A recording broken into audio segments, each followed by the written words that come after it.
Welcome to the Insurance Brokers Podcast. On today's episode, we're really excited to be talking to Mike Keating about the Lloyds market, the future of Lloyds, and where 2021 might take our industry. Welcome, Mike. Good morning, Sarah.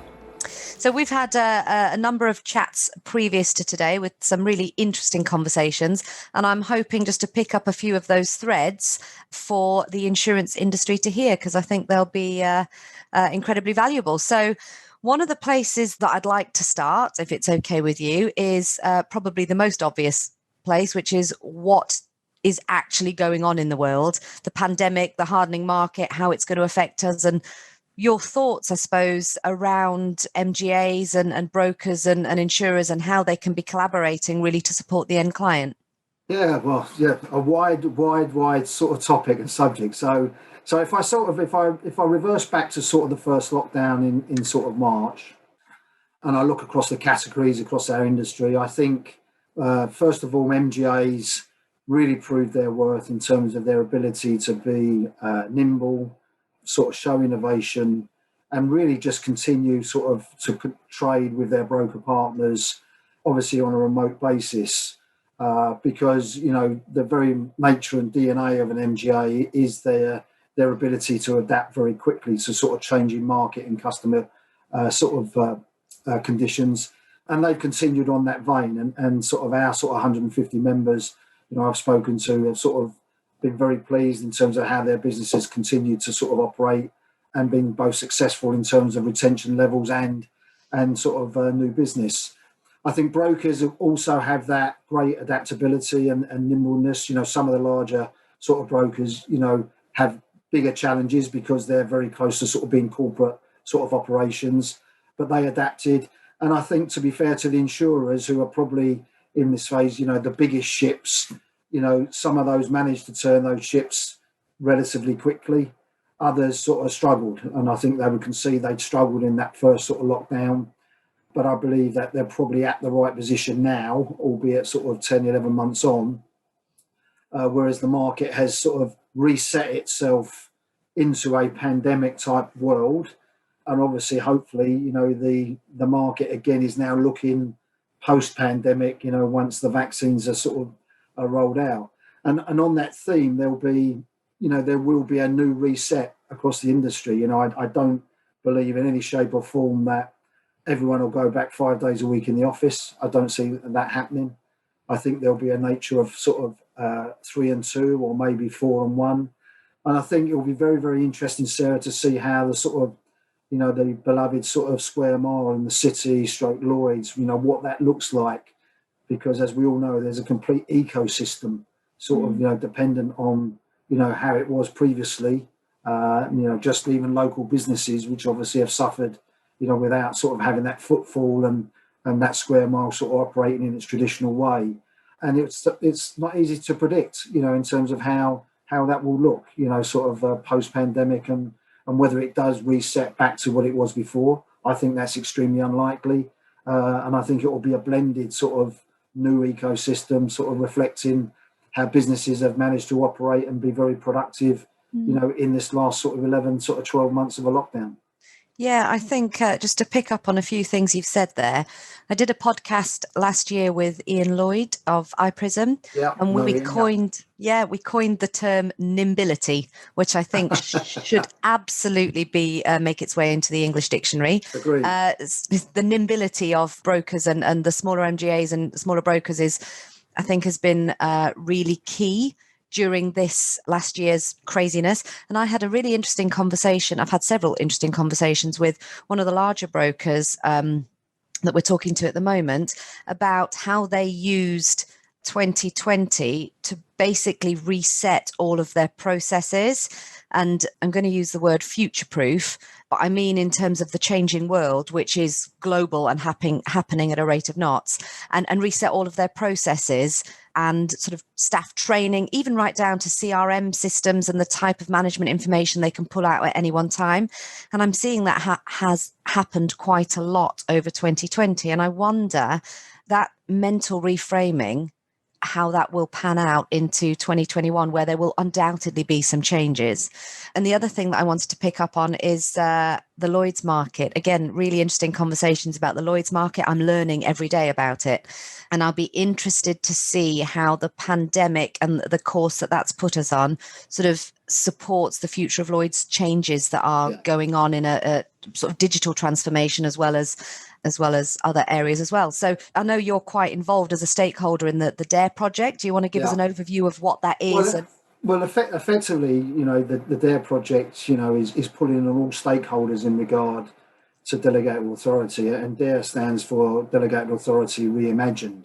And the LMA has sort of worked with 6.6 to bring in all stakeholders and effectively to look as to sort of how, DA should be handled sort of going forward in the future, in a ways that even if you had a sort of blank piece of paper. But I think this project has been particularly good insofar as saying that, this can't just be blue sky thinking. This has to be realistic and relevant and actually sort of deliver, sort of real tangible improvements in terms of, how that business is transacted, and removing sort of the unnecessary sort of frictional cost, which a lot of stakeholders in that sort of value chain actually sort of incur.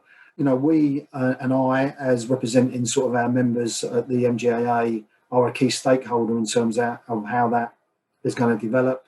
Our members are fully aware of our involvement, and we invited them for comment. We continue to invite them for any comment, observation, and as an association, we'll be providing updates to them as key stakeholders in terms of how that project sort of develops. But it's early days. We had our first meeting last week, I believe, as a stakeholder. Work is accelerating. And I believe we have another update as stakeholders sort of next week. So the key thing is number one is, good engagement. And I believe, no doubt the LMA and 6.6 have got and expanded, ensure every stakeholder has been contacted, is involved. The next phase is obviously the execution of the gathering of those ideas, and critically that constant engagement as we go through the process so that it can be validated and stakeholders continue with their voice. I think that's really important. And if you're happy, I'll put the link to the LMA 6.6 project on here. So anybody that hasn't yet engaged but would like to put their 2 pence in, they can do so via the website. So I'll make sure that's included. Thank you. Just talk to me a bit more about that, because two of the sort of the key areas that they've pulled together stats and insights on the DARE project is about whether the DA market at Lloyds still has potential to grow, but also that the acquisition costs need to be improved or significantly reduced to enable that. Can you talk to us about those two particular points? Yeah, it actually, that I think, if I remember, that was a result of, I think, around about 250 sort of respondees sort of initially. And what's quite interesting is that effectively sort of underlined the research which the MGAA did with Clyde & Co. at the back end of 2020, which actually showed that, the appetite to continue to do or seek capacity from MGAs for Lloyds compared to the company market, there was a preference from our members' survey that they would go to the company market. And what was interesting is that when you compared that to the Clyde & Co survey we did with them on our membership in 2019, that reversed the trend. So if you're looking at it through the lens of Lloyds from our members, what that message is that from 2019 to 2020, the company market was seen as a preferential market to go and look to with new ideas and to obtain capacity as to Lloyds.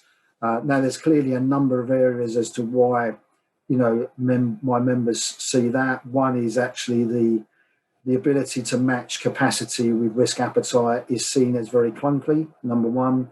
And number two, obviously, is the acquisition costs, which you've sort of alluded to.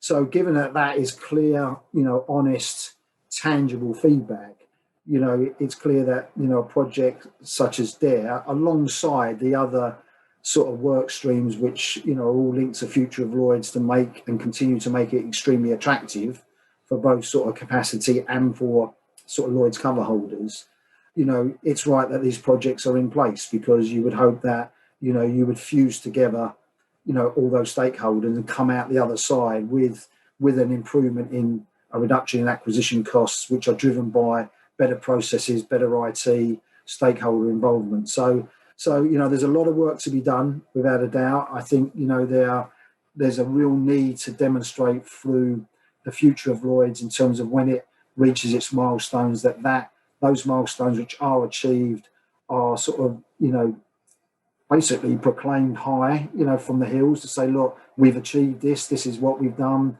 This is the impact to you as people who trade in Lloyds, so they see it as tangible. But as I say, there's a long way to go, but, those milestones are set out, and, let's hope that sort of, the project team sort of, meet those deliverables. One of the sort of ways that I know that Lloyds has changed over the pandemic is as everybody else says, it's gone from face to face to using a lot of trading platforms. And I know there are about 17 major ones that Lloyds generally are using. And I was talking to another podcastee in this series, and what he was saying was the sort of friction for the syndicates in looking at the different platforms, because everybody's using different ones, is quite a difficult thing. It's there's friction there. I wonder, because that change has come about so quickly because of the pandemic, that's usually where the base, the platforms, the sort of the foundation of the change hasn't been properly built because it's done ad hoc and quickly. I presume that the sort of digital transformation, the trading platforms, all of that kind of stuff is fundamental to the future at Lloyds and one of the work streams. Absolutely. If you look at the operational, and I'm probably oversimplifying it, but if you look at the operational processes in terms of the cover holders, MGAs, in Lloyds or even with company market, the key thing you want in terms of holding that together is to have a common level of data standards, and the transfer of that data being done very frictionless with no rekeying. Now, that is very simple in terms of saying it, but as you quite rightly point out, when you have a number of different software sort of platforms and different IT systems which all do that quite well, but may not necessarily be talking to each other from that perspective, because that is a competitive market in itself, those sort of platforms, then that brings, a sort of small level of a sort of a challenge in terms of how you get everything going through the same place. But I think there is a clear sort of motivation to get it right, because, just coming back to your opening sort of observation around the survey on the website, echoing what we did with Clyde & Co for our members, it's shouting from the rooftops, this needs to happen, the cost needs to come down, we need to remove this acquisition cost and the frictional costs in order for us to remain competitive, and also to provide even more value to our customers. And you're right, it's a case of adapt or die, I think, on this one.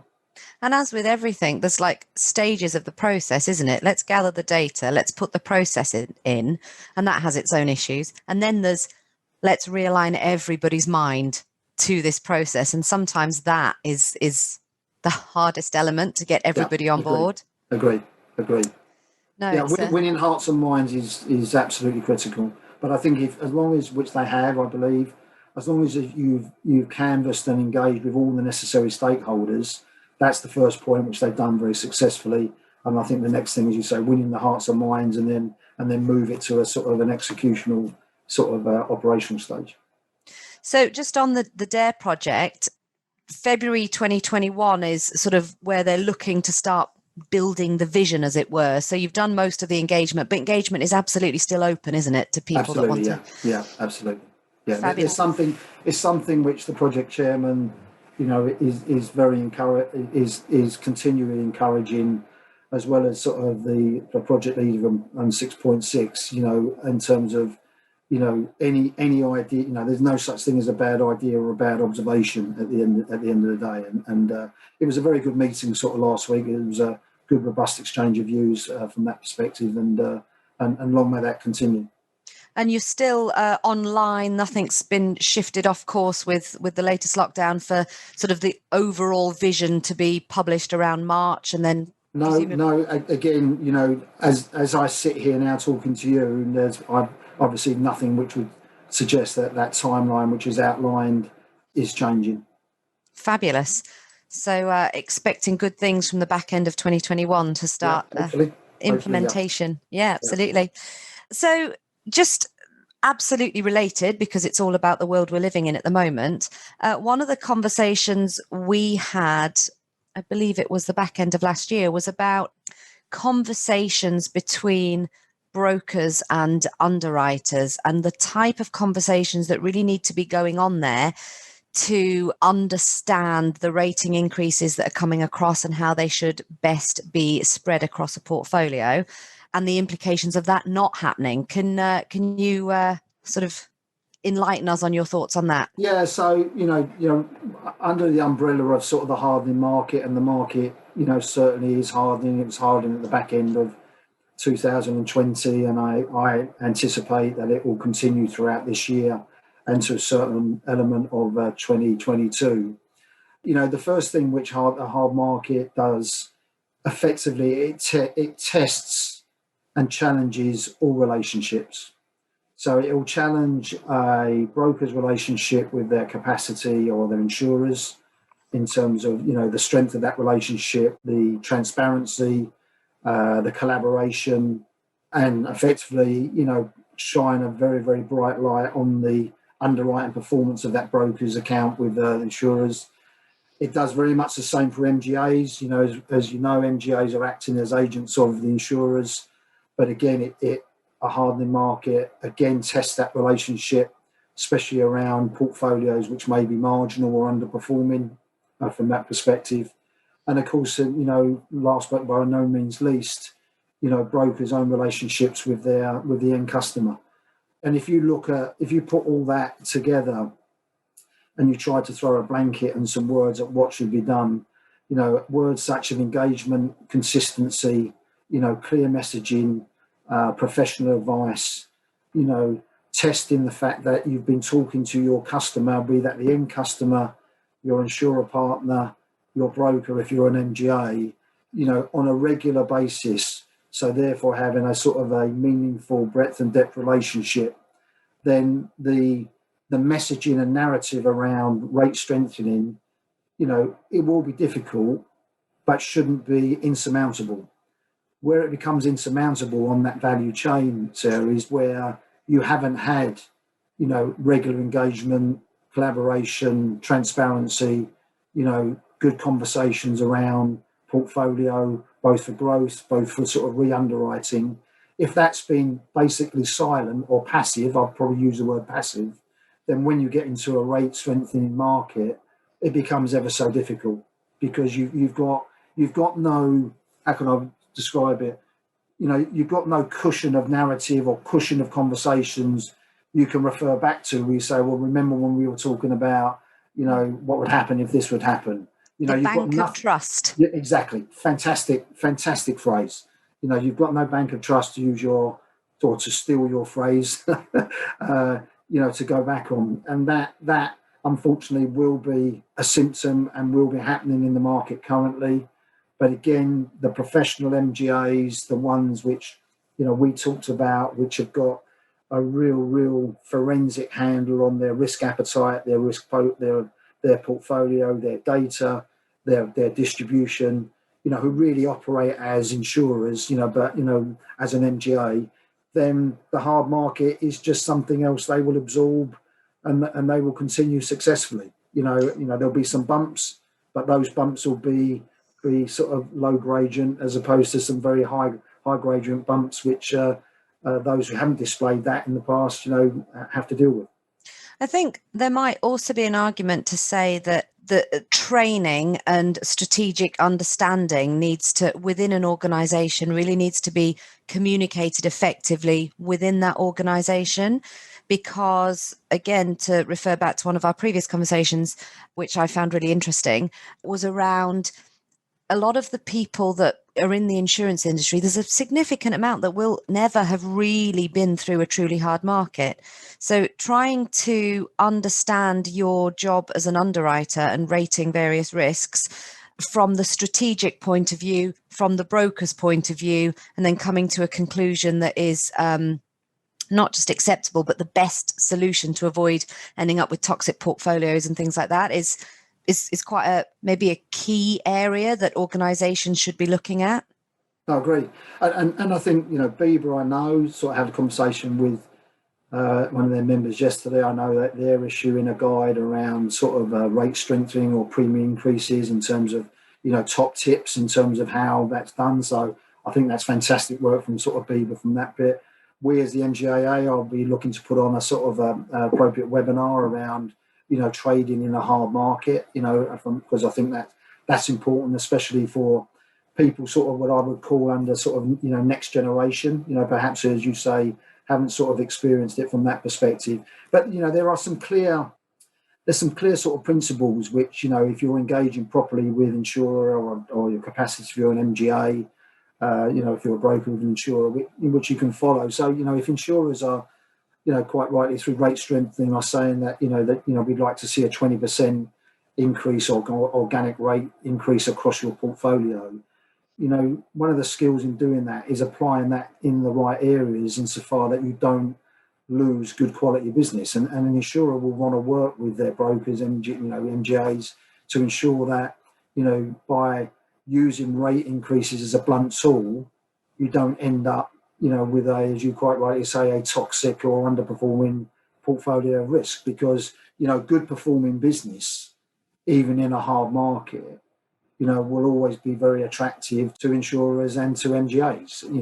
It may still carry some rate, but it may not necessarily need to carry the full rate which is required from insurers across their portfolio. So it's the way you blend that increase across your portfolio using your pricing tools, your risk, your underwriting sort of expertise, still getting to the main objective, but doing it in the right way across your portfolio. And unfortunately, what a hard market also brings, and especially when you're doing it in the way I describe, is, new business, or there is an influx in the market of what I would call poor performing and distressed business, because, that carries significant rate increases, and the end customer will clearly then look to try and find alternative, less sort of penetrative sort of rating or premiums, and that goes out to the market. And so, the market will currently see and will continue to see during 2021, poor performing and distressed business, because that's just the nature of it. I remember, just to pick up on the point around training that's going on in the market, and you guys looking to put on webinars to support that. I remember the Anglia Market Forum in February last year, I think was the last face-to-face CII event that I attended. And David Williams was saying that through AXA, they were starting to push through training to sort of their employees about what a hard market looks like and how you can kind of get through it. So that's it's happening all over, isn't it? It's about how much of that actually goes on board and starts to work its way into. We think we think the last hard market was, and it's a subjective subject, but probably was around 2004. So you're still looking 16 years ago. So there will be a sort of significant proportion of people operating in the industry, perhaps who hadn't really experienced a hard market, and actually their market cycle knowledge will be based really on soft and very competitive premiums and sort of pricing pressure being negative as opposed to positive. One of the things you mentioned just a moment ago about the sort of distressed business in the market, the effect of that will be huge, particularly I'd imagine on the SME market, in terms of having to cut cover, or there'll be an increase in fraud, that kind of thing. What do you see there? Yeah, well, I think this is where I have great confidence in brokers and my own members, MGAs, in terms of working together to ensure that managing both price and cover to ensure that those end customers are still adequately covered. And I think brokers are fantastic at doing that, especially those who have a very sort of good depth and breadth sort of knowledge of their client. They'll act as sort of professional advisors to their clients in terms of the program design, and ensure that, if there is a need to try and, let's call it sort of reduced insurance spend, that they'll do that in a very professional way, that insurance spend may be more manageable, certainly with a recession and post-pandemic, but not hopefully to the extent that it leaves them exposed in regard to sort of coverage. it's a very, very tricky sort of piece of work, and you have to navigate that. But if you do know your customers as you should do, and I'm confident, the majority of UK brokers do that, then that will be sort of hopefully end up as a positive conversation. And MGAs through innovation, product innovation, again with their sort of knowledge, technical knowledge, to work with their broker distribution, will be able to insist in those conversations.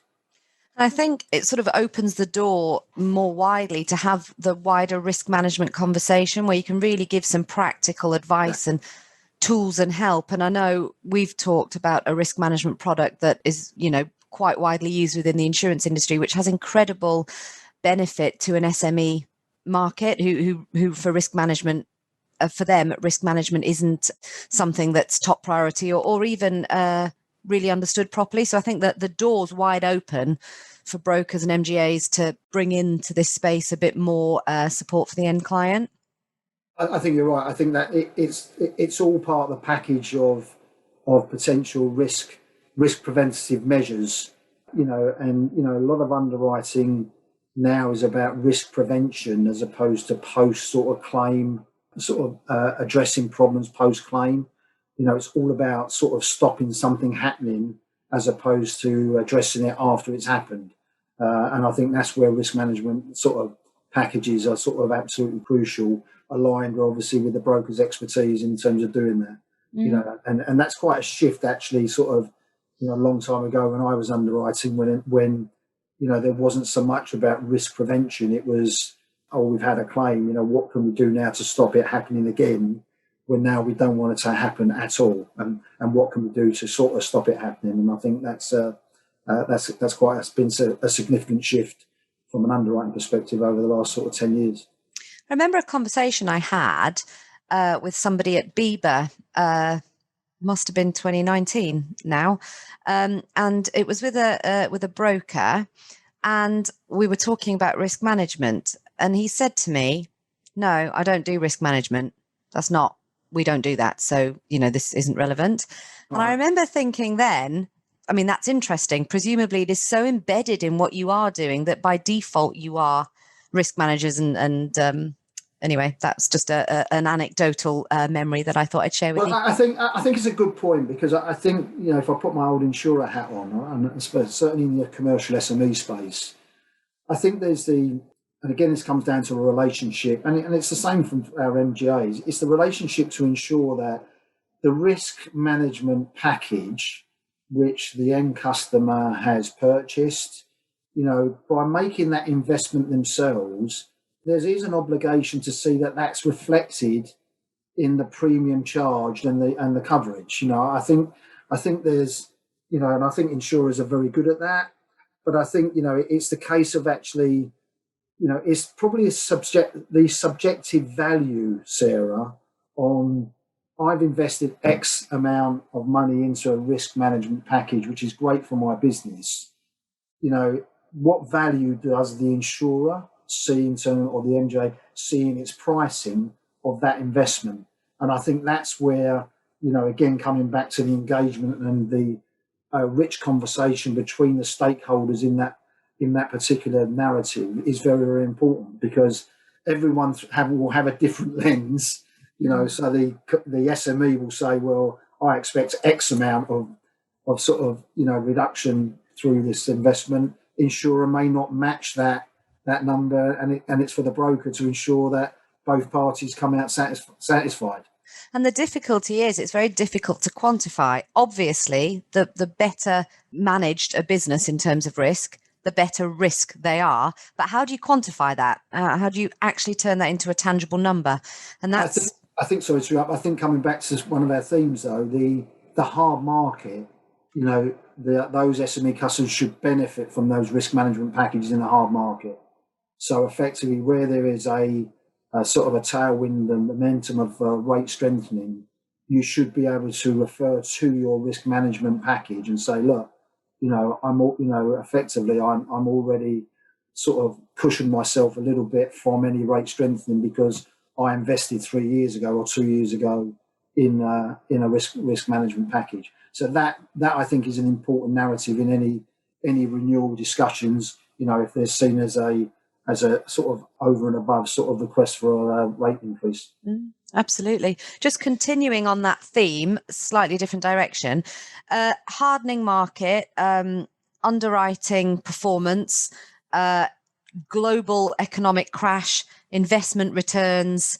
What's happening with insurers now? Because they're looking at having to, very little in terms of investment returns coming in. So you're looking at pure underwriting profit, which is not something that is the norm nowadays. No, with that, that's one of the elements which fuels the hard market. You're right. With little or absolutely no sort of investment sort of return, then effectively insurers need, if they were targeting a combined operating ratio between a range of sort of 96 to 98, with no investment return, they're probably going to have to target between 93 and 94.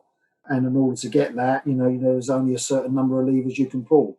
One is effectively sort of more premium, but still keeping your claims frequency at the same level. So that will give you more underwriting profit. That's a sort of straightforward binary. The second lever, obviously, is the expense line in terms of doing that. And so, these are all sort of, symptoms and sort of derivatives of what happens sort of in a hard market. So, certainly in terms of the MGAA insurer partners, there still remains a healthy appetite to grow. There's capacity there to sort of be obtained with the right business model and with all the necessary attributes that an MGA should be able to display. I just still feel that, insurers looking at marginal portfolios, the tolerance levels of re-underwriting those marginal portfolios and retaining them, that tolerance is a lot smaller in a hard market because, they are getting organic rate growth, therefore organic premium growth. So, the question is, well, do we really need to retain this marginal portfolio when we are getting a nice tailwind of rating increases across the rest of our portfolio? And the answer to that is no.